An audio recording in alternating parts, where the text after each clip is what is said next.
Salut à toi, on plonge aujourd'hui dans les stratégies de course. Tu nous as partagé des articles super intéressants sur les stratégies de course. On est ravis d'être décortiquer tout ça avec toi. Ah oui, la fameuse stratégie de course, souvent perçue comme un plan de match, mais c'est bien plus que ça. Un véritable guide personnalisé pour chaque coureur, en fait. Hmm. L'article compare la stratégie de course à une feuille de route. Intéressant. On sent une approche beaucoup plus réfléchie que ce qu'on imagine. Tout à fait. Et ce qui est fascinant, c'est qu'il n'y a pas de recette miracle, comme pour un plan d'entraînement. La stratégie de course est unique à chaque coureur, adaptée à ses objectifs et à son niveau. D'ailleurs, l'article mentionne plusieurs facteurs à prendre en compte. L'expérience des objectifs de course, la condition physique, la distance, le feeling du jour jeune à météo. On dirait qu'il faut vraiment penser à tout. Absolument. Prenons l'expérience par exemple.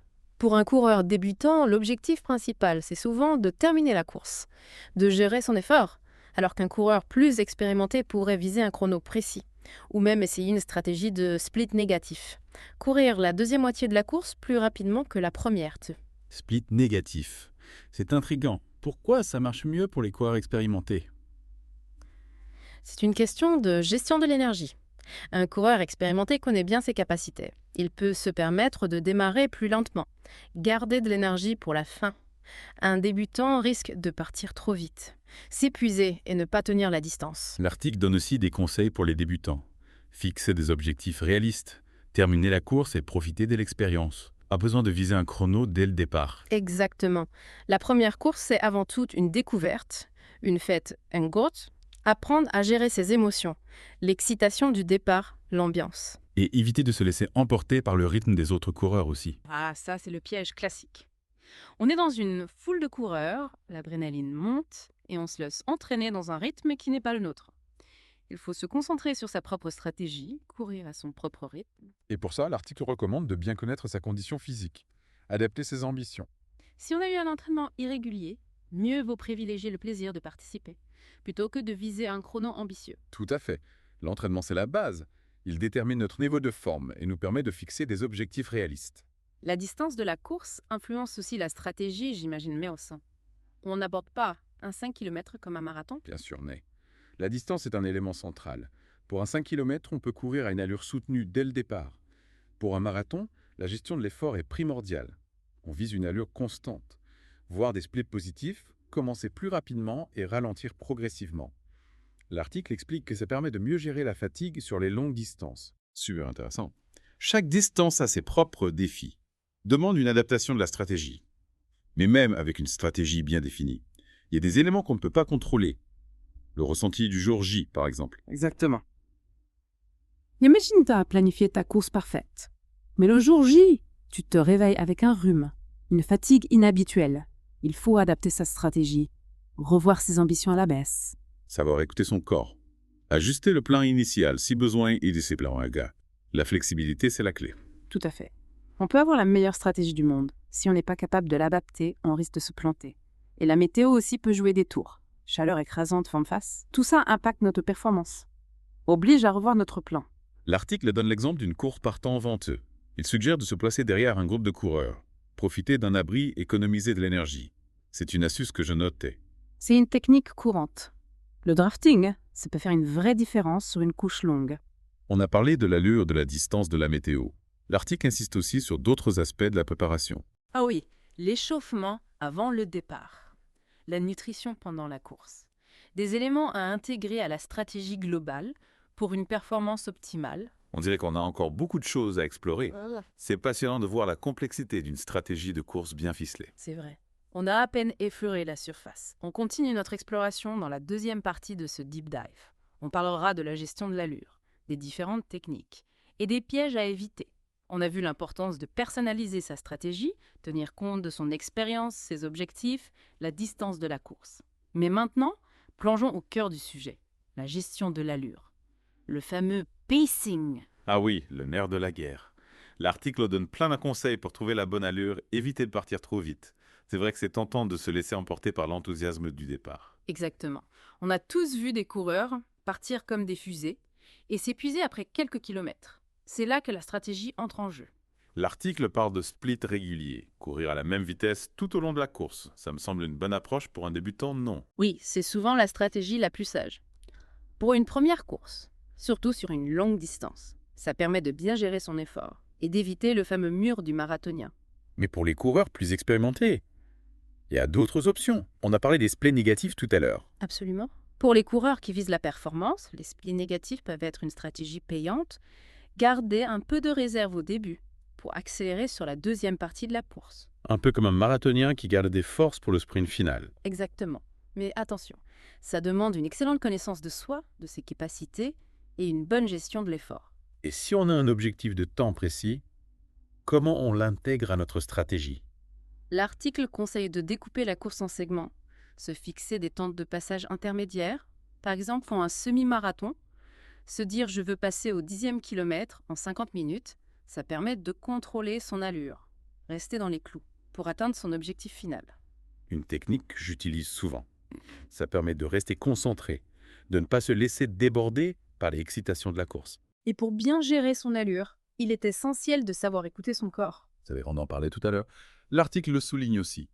On doit pouvoir parler sans être essoufflé. Ne pas ressentir de douleur inhabituelle. Tout à fait. Ce sont des signaux importants à ne pas ignorer. Si on force trop, on risque de se blesser ou de s'épuiser prématurément. Mais il y a des outils pour mesurer son effort de manière plus précise, non. Bien sûr. Les montres connectées, les cardiofréquencemètres sont très utiles pour suivre son rythme cardiaque. Ajuster son allure en conséquence. Il donne des informations précieuses sur notre niveau d'effort en temps réel. J'imagine que ça peut être un bon complément à la perception de son propre corps, surtout pour les coureurs moins expérimentés qui n'ont pas encore toutes les sensations. Oui, un bon moyen d'apprendre à mieux se connaître. Identifier ses limites. On a beaucoup parlé de l'allure. Est-ce qu'il existe des techniques spécifiques pour l'améliorer? L'article en mentionne quelques-unes. Par exemple, les fameuses séances de fractionnés, alterner des phases d'accélération et de récupération. C'est très efficace pour développer sa vitesse et sa résistance. Ah oui, j'ai déjà entendu parler de ça, mais comment ça marche exactement? En gros, on court à une allure plus rapide que d'habitude pendant un certain temps, puis on récupère à une allure plus lente. Par exemple, 4 répétitions de 400 mètres à allure rapide, avec 2 minutes de récupération entre chaque. Et ça permet d'améliorer notre vitesse de course. Oui, on habitue notre corps à courir plus vite. On développe notre capacité à encaisser l'effort intense. Un excellent moyen de progresser. Se préparer pour les compétitions. Est-ce qu'il y a des pièges à éviter quand on travaille sa vitesse? Le principal piège. Vouloir aller trop vite, trop tôt. Augmenter progressivement l'intensité et la durée. Des séances de fractionnés. Écouter son corps. Respecter les temps de récupération. D'accord, donc pas de précipitation. Mieux vaut y aller progressivement pour éviter les blessures. Exactement. L'objectif, progresser durablement, sans se mettre en danger. N'oublions pas, la vitesse n'est qu'un des aspects de la performance. La gestion de l'effort, la stratégie globale, la nutrition, tout cela joue un rôle important.